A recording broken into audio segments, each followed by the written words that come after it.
مرحبا. اليوم عندنا مقابلة ويا ميشيل رامبل اللي هي عضو بالبرلمان الكندي، كما هي أيضا Shadow Minister of Immigration, Citizenship and Refugees، اللي سألناها على هواية مواضيع تخص اللاجئين والهجرة إلى كندا وتطلعات الحزب الكونسرفاتيف اللي هو حزب المحافظين عن خططهم الجاية للانتخابات.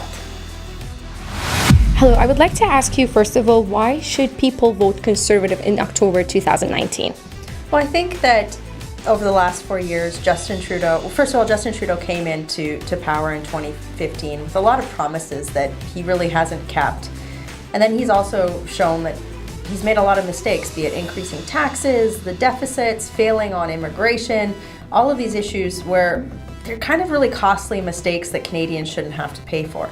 So first of all, I think that it's important that the Conservative Party under Andrew Scheer give all Canadians an alternative that moves away from these mistakes of higher taxes, deficit spending, poor processes around immigration, one towards prosperity, hope for Canadians. So things like lower taxes, ensuring that we have opportunities, especially when it comes for trade with other countries, and job growth.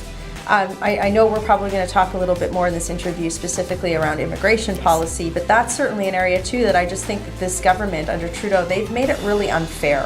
And I'm happy to speak more in this interview about some of the policies that the Conservative Party would undertake to make our immigration system more fair, more compassionate than what we've seen under the Trudeau government. Great. So with the Conservative Party considering that screening process should take much longer and much deeper to ensure that whoever is coming into this country is not a dangerous to any Canadians, would that mean that applications for immigration and like refugees application will take much longer? Is that going to change the time frame? So the Conservative Party, we are actually not proposing changes to the security screening process. That's not what we're talking about at all. We haven't once said we want to, make it similar to some of what the language in the US. We actually have a very robust system in Canada right now. The problem is that it's backlogged and it's not working. So I can give you a couple of examples. For example, I had a bunch of people from the Iranian community talk about how their permanent residency applications have been delayed because the existing screening process is taking years to complete. This week, there was an article that in the mainstream media that talked about how the Canadian Border Services Agency, they have a backlog of nearly 12,000 people that have not had their security screening completed. Most of those people are people who have illegally entered Canada from the United States to claim asylum, which we have an agreement with the US that says that they shouldn't be doing that, essentially. So that problem, that backlog, Justin Trudeau's choice to allow people to illegally enter Canada has created a giant backlog in the screening process. So what we're suggesting is actually not necessarily changing the system, but preventing that backlog from occurring by prioritizing people who have legally entered the country. It's putting a stop to people illegally entering Canada to essentially abuse our asylum claim system, and then making sure people that have come here legally, that process doesn't take as long as it should, as it is right now. I don't think that there's anyone in Canada who thinks that it should be taking years for this security screening process to be completed.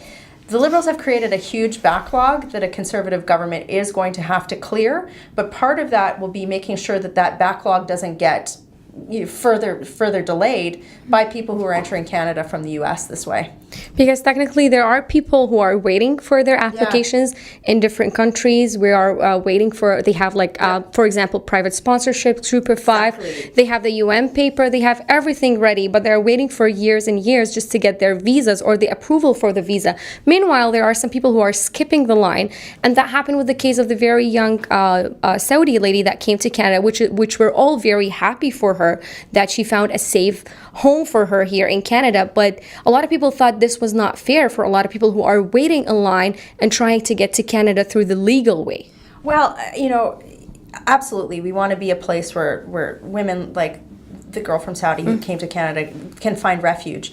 But, I think a lot of Canadians raised the point that you did because the Foreign Affairs Minister, Chrystia Freeland, she went and made it about herself, that photo opportunity afterwards, right? So, again, what I said earlier, why should you vote Conservative? Because we're concerned about fairness. I can't tell you how many people phone my office on a weekly basis in exactly the situation you just described. I've got a job offer and I can't get my permanent residency and complete it because the screening process is taking too long. International students, I could go on and on. The backlog that has been created on security screening because Trudeau has let 40,000 people illegally enter the country, giving them hotel rooms, over $1 billion in spending on that, as opposed taxpayers' to money. Taxpayer money. It's just, to me, it's a misplaced priority. Regardless of how people vote, I think everybody can agree that's not fair, and we will definitely be campaigning on righting that injustice. I just don't think that should continue. I think it's wrong. Great. Speaking of the skilled workers, there are a lot of high-skilled immigrants that are trying to come to Canada, but they cannot find jobs with their like university degrees, with their certificates. Is there any plan that can help those people? Because a lot of them, I personally have met people that are being taxi drivers, nurses and midwives who are working at like factories just to make a living, because at the end of the day, you need to work to support your family, especially if they have kids. Is there anything that the government can do to help those people, maybe training programs or anything to help them out to engage in the Canadian community and do whatever they did back home to also help the Canadian community that they're living in it? Foreign credential recognition is one of, again, you've now mentioned two of kind of the top concerns that we hear in my office, and rightly so. And I think a lot of Canadians too, like nobody wants to see a doctor not working in a hospital, right? So this has been a question that's come up across different governments. There's not one magic solution to this, but I think that we can come up with a variety of different policy initiatives to deal with this issue. The big problem is that it's different professions have different credentialing organizations, and a lot of the onus on issuing the credentials will be with that credentialing body itself, be it the Law Society or the Dental Society or the medical associations, and they're not all the same. So we have that problem of uniformity or non-uniformity to deal with. But there's a few things we can look at. We can look at pre-arrival services, especially for in-demand jobs. Certainly doctors would be at the top of that list. Asking how can the Canadian government help with credential recognition in a much more accelerated timeline before people come to Canada.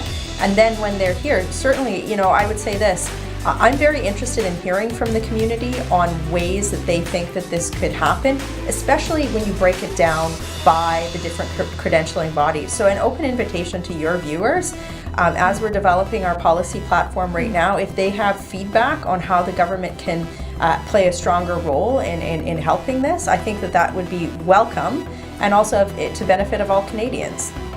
Great. Thanks a lot for having us today. We wish you all the best in 2019 elections. Thanks so much. No problem. نتمنى اليوم إجابات ميشيل رامبل انطتكم صورة واضحة عن تطلعات حزب المحافظين الكندي إلى ما بعد انتخابات أكتوبر 2019 بما يخص موضوع الهجرة واللاجئين. ترقبونا في لقاءات قادمة. في أمان الله.